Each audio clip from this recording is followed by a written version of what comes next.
नमस्कार विद्यार्थी मित्रों। सवाल बालम के जवाब डॉक्टर कलाम के, जिसमें कुछ बच्चे अब्दुल कलाम को क्वेश्चन पूछते हैं और उसके आंसर अब्दुल कलाम दे रहे हैं। तो चलो आगे हम बढ़ते हैं।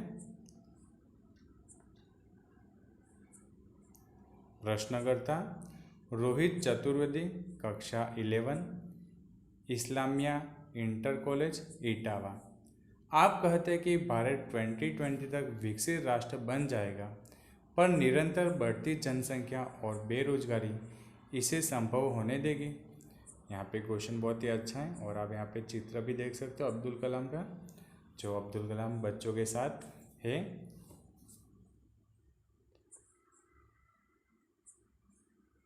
डॉक्टर कलाम उनका आंसर दे रहे हैं। विकास स्वयं जनसंख्या वृद्धि को रोकने की अचूक औषधि है। इसमें जन शिक्षा, विशेषकर स्त्री शिक्षा की बात भी सम्मिलित है। इससे छोटा परिवार, सुखी परिवार की मान्यता को बल मिलता है।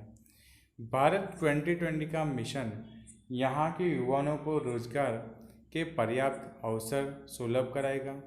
ग्रामीण क्षेत्रों में बड़ी संख्या में उद्योग धंधे स्थापित किए जाएंगे, जिससे उन क्षेत्रों में रोजगार के प्रचुर अवसर पैदा होंगे। प्रश्नकर्ता हर्ष मेहता, कक्षा 12, तेजस हाई स्कूल बड़ौदा। आपको ऐसा क्यों लगता है कि 2020 तक भारत विकसित राष्ट्र बन जाएगा? डॉक्टर कलाम, भारत की जनसंख्या 1 अरब से अधिक है। इसमें 54 करोड़ 25 वर्ष से कम आयु के हैं। ये हमारी राष्ट्रीय शक्ति है।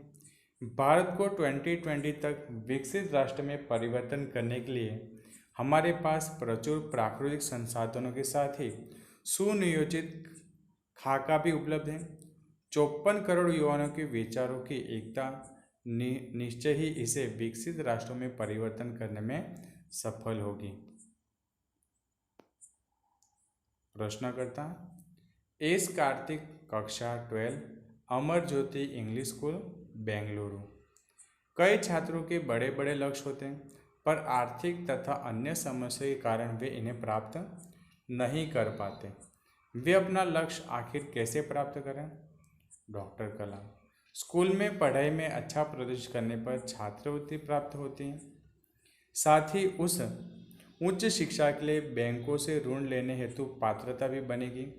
जीवन में ऊंचा लक्ष्य निर्धारित करने पर बाधाएं तो आती है, हमें कठोर परिश्रम और उत्कृष्ट कार्यों से इन्हें पराजित करना होगा। विघ्न बाधाओं से व्यक्ति को पराजित नहीं होना चाहिए।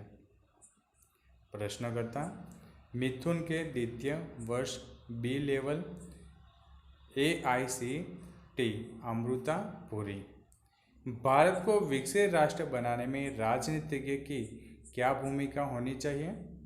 तो है आंसर अब्दुल कलाम का जिम्मेदार राजनीति के दूरदर्शितापूर्ण नीतियाँ बनाता है। महात्मा गांधी ने निष्ठा के राजनीति के सिद्धांत को सत्य, अहिंसा तथा निस्वार्थ भावना में ढालते हुए ब्रिटिश शासकों के विरुद्ध अपनी लड़ाई छेड़ी थी। वर्तमान राजनीतिकों को अपने कठिन परिश्रम, उत्कृष्टता और पारदर्शी कार्यों से मार्गदर्शन देना होगा। साथ ही गरीब रेखा से नीचे रह रहे लगभग 26 करोड़ भारतीयों को उत्थान के लिए भी कार्य करना होगा। प्रश्नकर्ता श्री नंदिता सुबे, तृतीय वर्ष MGR इंस्टीट्यूट चेन्नई। कक्षा की दृष्टि से विजन 2020 का लक्ष्य पाने में महिलाओं की क्या भूमिका हो सकती है?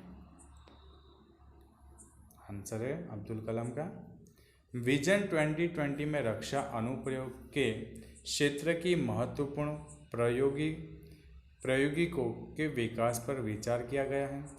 राष्ट्रीय सुरक्षा की बात भी विजन 2020 का एक अभिन्न अंग है। सशस्त्र सेना में नियुक्त के लिए पुरुष और महिला के आधार पर कोई भेदभाव नहीं किया जाता।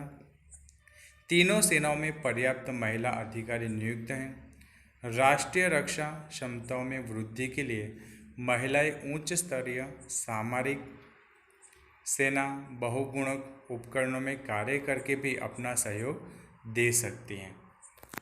प्रश्नकर्ता जोधपुर दौरे पर डॉक्टर कलाम से एक बच्चे द्वारा पूछा गया प्रश्न। क्या हम अति विशिष्ट व्यक्तियों के दौरे पर हो रहे अनावश्यक खर्चे कम नहीं कर सकते? डॉक्टर कलाम: तुमने इस मंच पर एक बड़ी सी कुर्सी देखी होगी, वह कुर्सी अब यहाँ पर नहीं है। ठीक ऐसे अनुपातक चीज़ों पर हो रहे अनावश्यक खर्च भविष्य में नहीं होंगे। तो यहाँ पे हमारा चैप्टर ख़त्म होता है। अब्दुल कलाम ने बहुत अच्छा आंसर बच्चों को दिए और मनोरंजन भी पूरा हुआ और ज्ञान भी साथ में मिला। तो यहाँ पे हमारा चैप्टर ख़त्म हो रहा है। Bye bye.